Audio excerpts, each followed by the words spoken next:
How do you let go of control and move into a spiritual world when it seems like your relationship is falling apart? Maybe you're both on the road to recovery, but you're working separate programs and you're not feeling connected. Today, I'm going to talk about that as a response to a comment on Spotify.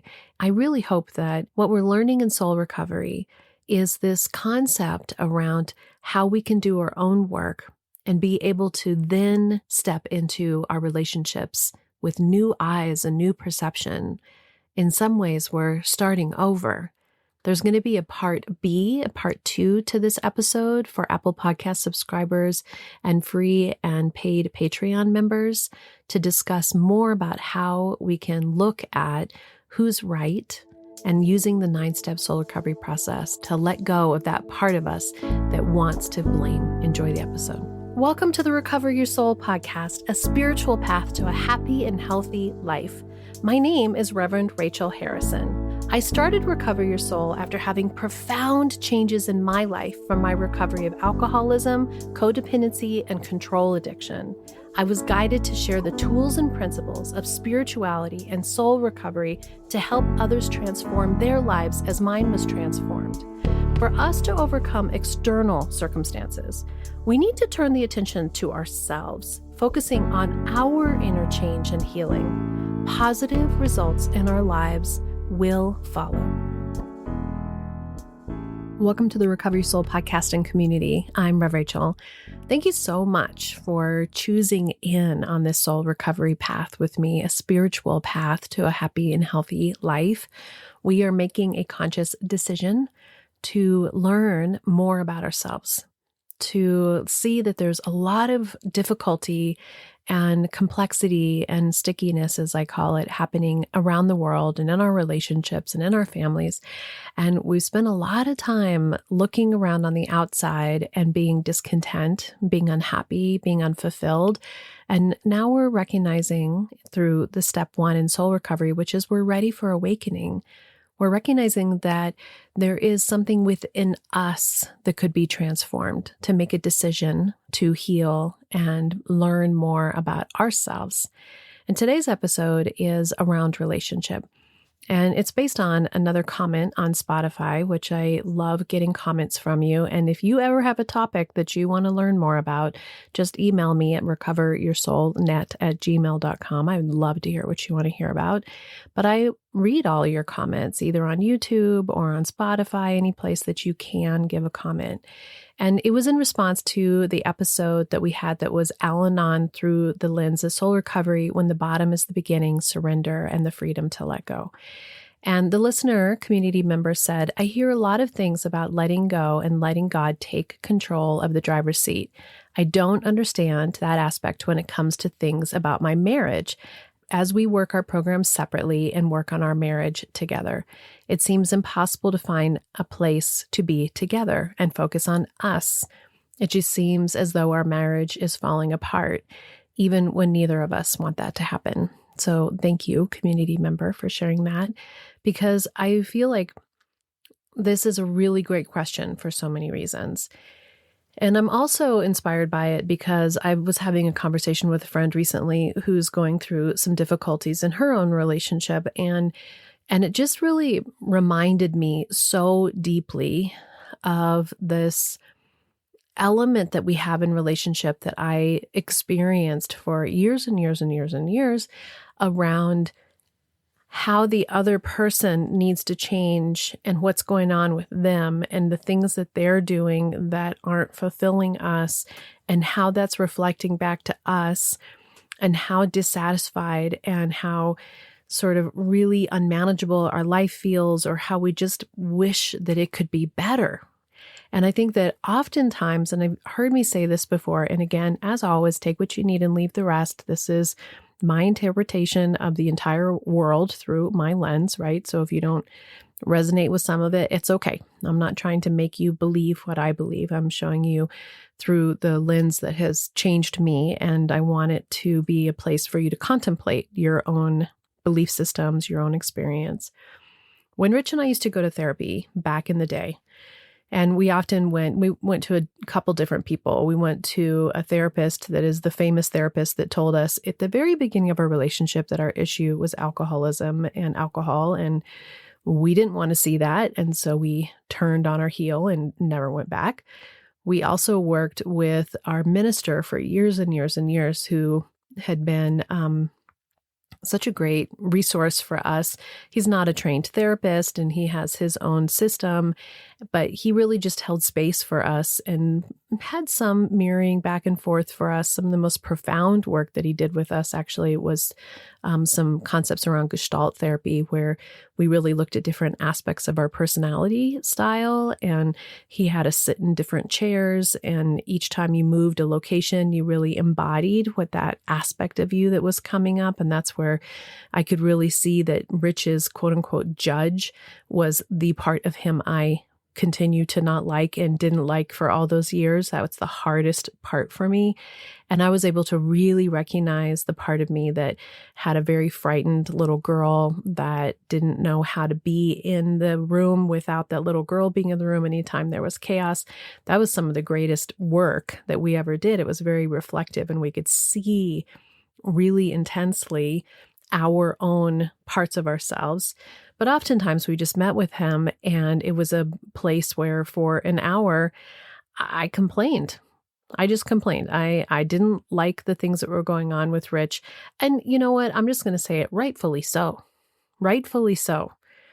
We were both drinking. He was especially heavy in his addiction. He was very, very critical of our children, especially Alex. He had a parenting style that did not align with my values and had a lot of intensity, a lot of words that were unkind. And that was true because that's what was given to him. Part of soul recovery is recognizing what are the patterns, beliefs, stories that are underneath that are our only way of thinking that things were. So he was parenting in the same parenting style that he'd been parented. I didn't like it. I didn't like a lot of sort of these situations that were happening. And yet I wasn't turning the attention to me. I was spending a lot of time on just pointing out all the stuff about him that I did not enjoy or like or agree upon or think was the right way to do it. And I think this is the part that is so interesting in terms of the counseling or the way that we do this thing where we get together as couples and we're like, here's how you're not meeting my needs. And it's important to know how someone's not meeting your needs. That's not the point is not to say that's not valid. The point is that we spend so much time and energy on how that person isn't meeting your needs that you're actually not reflecting on yourself about what is going on underneath. This is what the 9-step soul recovery process offers. And as I was sitting with my friend the other day, and of course I was coaching, I can't help but coach, but I was trying not to coach. I was trying not to be Rev Rachel too much and just be present for a friend. And she's not on the spiritual journey. She's not doing any of this stuff. It's not in her wheelhouse yet. Maybe it'll be in her wheelhouse at some point. She was just in the part of being really sad about what was going on in her relationship. And that's a valid place to be. And what I love about this comment from the community member on Spotify is they're recognizing that they're each doing their own work in their own programs. And when you begin to awaken, when you begin to have a part of you that wants to heal and the other person wants to heal, it can look very different. And you've heard me say this before. Rich's journey is very different than mine, continues to be very different than mine. And I'm grateful that he's willing to do spiritual work because the only way I will stay in this marriage. If he decides, it's not about drinking, thank God he's still sober, but that isn't the issue for me. The issue is a decision and a willingness and an openness to continue to do spiritual and mindset work and personal development and to be awakening within yourself and to coming more and more fully into your embodied self. That is not what my focus was when we were sitting in those counseling sessions. Supposedly, trying to have something moving forward. We had another counselor who was another minister that we did spiritual counseling with. Again, it was not the kind of coaching that I do. You come to work with me with coaching and you do a lot of talking, but we shift things immediately. There is so much opportunity to really dig in and move what's within you instead of just letting it circle. And we circled in this: who was right? Who was at fault? Who was doing the thing that was wrong, that was bad? And what I think that the profound opportunity, especially in what's happening right now in the shift of consciousness and this really awakening on a larger scale to our soul's journeys, a couple episodes, I talked more about the soul. What are we here to do? What are we here to learn? There is so much attention on the relationship being the solution, being the goal, the destination, that we have to fix this relationship so that it is ideal on all sides. And maybe I am off base in this, and sometimes I really wonder, are there actually couples that have some sort of ideal? I mean, if you look on Instagram, there certainly are. If you watch movies and you watch rom-coms, there certainly are. I'm curious about whether that's actually true. I think that most relationships, even the best and most healthy relationships, you have to be in a space where each soul, each person is reflecting on their awakening journey, their opportunity to continually be interested and invested in their own soul's growth. What are you here to learn? What can you do to really understand what is underneath that needs to be unresolved or healed or forgiven within yourself? That we're putting all this attention on the other person to fill that for us. And so when we go to counseling, it's often so immersed in the fixing the relationship. And what I always offer when people come to me for couples coaching, which I do have on the website as an opportunity to come to me and do soul recovery as a couple, it is not about saving the marriage or the relationship. It's not about deciding whether it's going to work or not work. Because ultimately, if that's the only focus, you're missing the part, which is, who are we independently? How can we reflect for each other? And how can we be, and this is really hard. I totally get that this is really hard because I've been on all the sides. And right now I'm able to see it from this new perception, which I'm always inviting you to see from this new perception. Our opportunity to be in connection with another soul, another human being, is some of the most profound connection that you can ever have on so many levels. On the deep love level, to have someone get you and be there for you and support you and be your friend and be your confidant and be your lover. Those aspects are the beautiful opportunity to be in an intimate, safe, caring relationship. And we're all striving for that. And it also has this opportunity for us to have heartache and pain and question our own value and wonder, like, what is going on inside?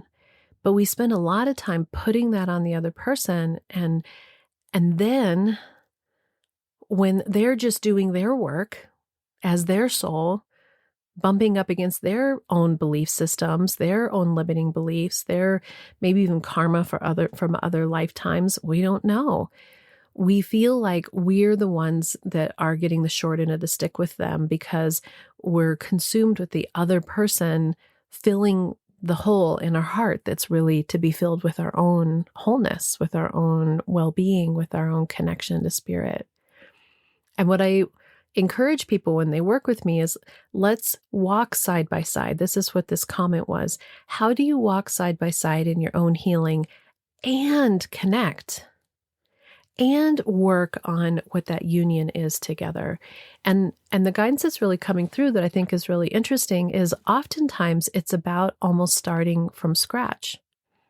I have a client whose husband came back from rehab, and there was questions about whether to stay together or not, whether she wanted to be divorced or stay in, and they're really starting from scratch.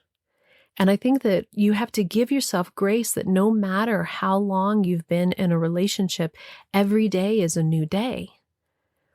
And as we're working on ourselves, it's almost like, oh, the image that's coming to me is it's almost like we're shedding skins, old skins, to be reborn, to be renewed, to have, we've grown. And so we don't fit in that old skin.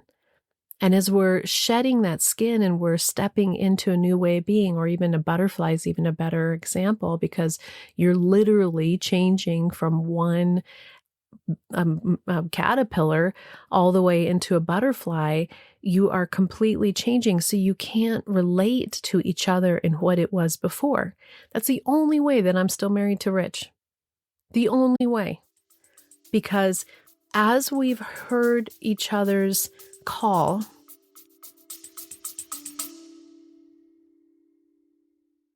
just taking a quick break from the episode to remind you about the once-a-month Soul Recovery Support Group on Zoom, which is such an amazing opportunity to step more deeply into your soul recovery and connect with others on the journey. Normally, we meet on the first Monday of every month, but in September, it will be the 8th of September, the second Monday of the month due to Labor Day. Also a reminder that there is still a chance for you to join me in Asheville, North Carolina in person on the 13th and 14th September for an amazing, powerful, transformational in-person retreat. Visit the website recoveryoursoul.net to register for everything. Back to the episode. To become more ourselves and to be more seen and witnessed for exactly who we are, it means that we actually accept and see each other's shadow sides. So I'm being brought back to sitting in my living room with Rev Scott and witnessing Rich's judge and literally viscerally hating that aspect of him. It scared me. I didn't like it. I couldn't relate to it. And I had to work really hard for years and years and years to not see Rich as the judge. I had to work really hard to remind myself that that is an aspect of him that is one of his defenders, one of his protectors. And if you're curious about protectors, I encourage you to go back and listen to the protectors episode, because we all have aspects of ourselves that we use in reaction that come from those old limiting beliefs, those old stories, and the ways that we've been in the world that often have this defensive, reactive mechanism. And Rich's was the judge. And it's not bad. These are aspects of us that are shadow. They're part of who makes us who we are. And if we live constantly in the shadow, there's a heaviness and a darkness and there's fear. This really is an experience as a soul to overcome the fear and to recognize the wholeness of who you are and to give each other grace. And at the same time, to begin to be able to see things more clearly in the neutrality of it, the what is of it, so that if you're in a relationship with somebody and you're healing side by side and you're coming in today with new skin or a new aspect of yourself, you're doing the work on yourself to heal the parts of you that want to be in reaction, that want to be in fear, that are clingy, that are needy, and are wanting for that other person to fill you up in some way, so that as you both are working, you can come together in a way that is new and creating a new environment. So one of the suggestions I made to the client that her husband just came out of treatment recently was, what if you just started dating, even though you're living in the same house? Start to date. Start to relearn who you are in this new way of being, because if I was relating to Rich in my old reactivity, in my old codependent, fearful place and super controlly, and he was coming from his judge, defended, intense reaction to me, none of that's going to go well. So every day, the gratitude that I have in our relationship is we are putting our work focused on ourselves first. That's our number one. And then that allows us to come into our union with each other with more compassion, more grace, more willingness to have forgiveness, more willingness to be there for the other person without the neediness. And I think that, ultimately, what I want this episode to really remind you is relationship is one of the greatest and most complicated spiritual tools of all of it. I think I've said it before that they often say in spirituality, the monks who go sit in the cave, they've got it easy.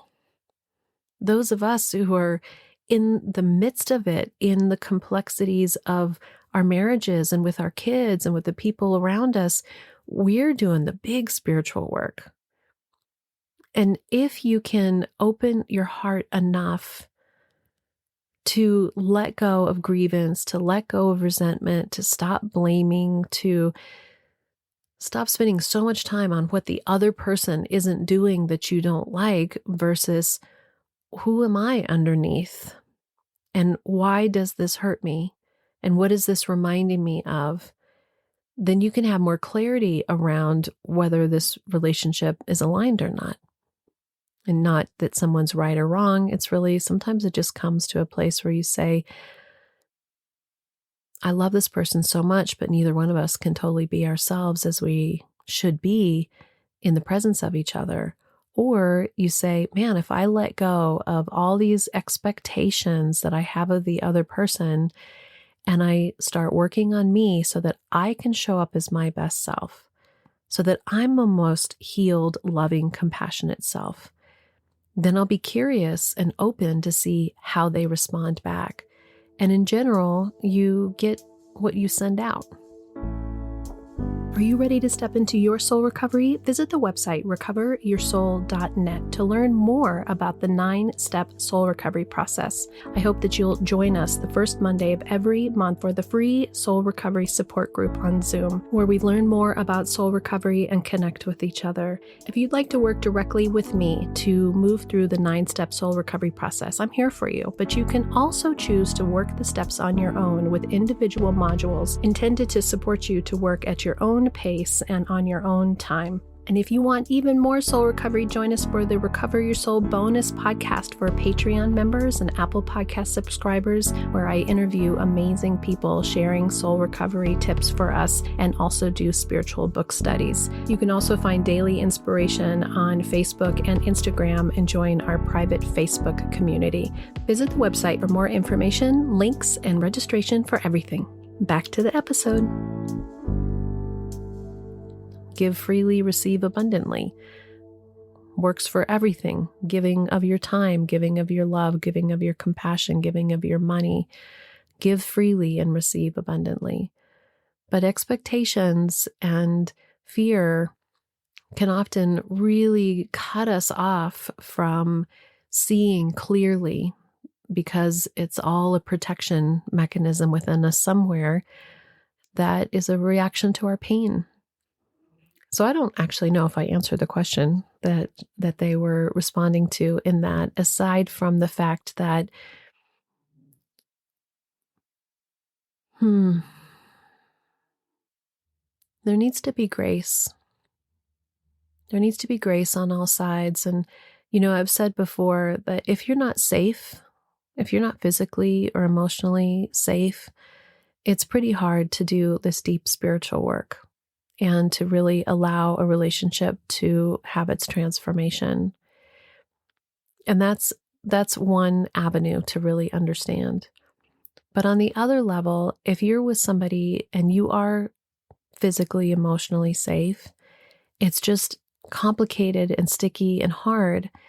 It could be potentially It could be the most beautiful opportunity to learn the most about yourself and who you are as a soul, and how you can step more fully and deeply into your most healed, authentic self. And then to open your eyes and be curious about the other and their experience. And then from that, you're able to make a decision about whether the relationship is healthy and good for everyone. But there's no such thing as perfect. And there's no such thing as somebody else filling you up unless you have filled yourself up first and foremost. Soul recovery is a spiritual path to a happy and healthy life. But more than that, soul recovery is an opportunity for us to understand more deeply our own soul's experience and journey, to release and let go of the limiting beliefs that keep us stuck and in reaction, that keep us in fear, that keep us from stepping into our authentic self, connecting to the spiritual life, the higher power of your understanding, and allowing that to be your number one focus so that your heart can truly be healed and that you can be in relationships with the people in your life without controlling, without trying to make it be any particular way. And in that, there's peace and freedom and contentment and clarity. I want to finish this episode, but I'm really continuing to think about part of what I think this is around who's right. And it's making me want to do a part 2 of this episode that I will do in the bonus episode on Friday on Patreon and Apple Podcast subscribers.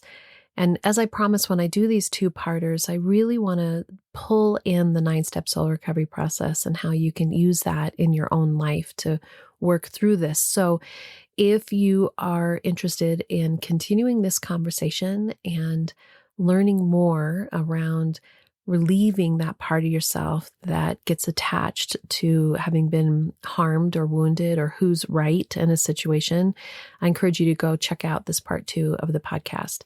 If you are a subscriber on Apple Podcasts, it'll be available to you. Same with Patreon. And just a reminder that you can be a free Patreon member, free, and have access to all new episodes the first week that they are there.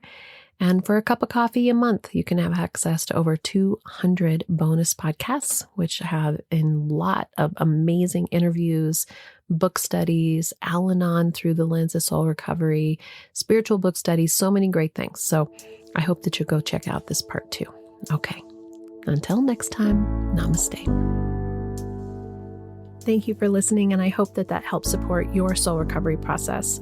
Just a reminder that every Friday is the Recover Your Soul bonus podcast. This podcast is for Patreon members and Apple Podcast subscribers. And not only do you get an incredible interview or book study that comes with being part of that community, but your subscribing helps support this podcast and the Recover Your Soul community. If you want to listen to those bonus episodes but can't subscribe right now, do know that you can be a free Patreon member and have access for limited time to new episodes. Visit the website recoveryoursoul.net or check out the show links below for coupons and information for upcoming events. I thank you for sharing this podcast with your friends and family. I thank you for giving it 5 stars, and the reviews that are left bring tears to my eyes. I am honored to be part of your life. Together, we can do the work that will recover your soul.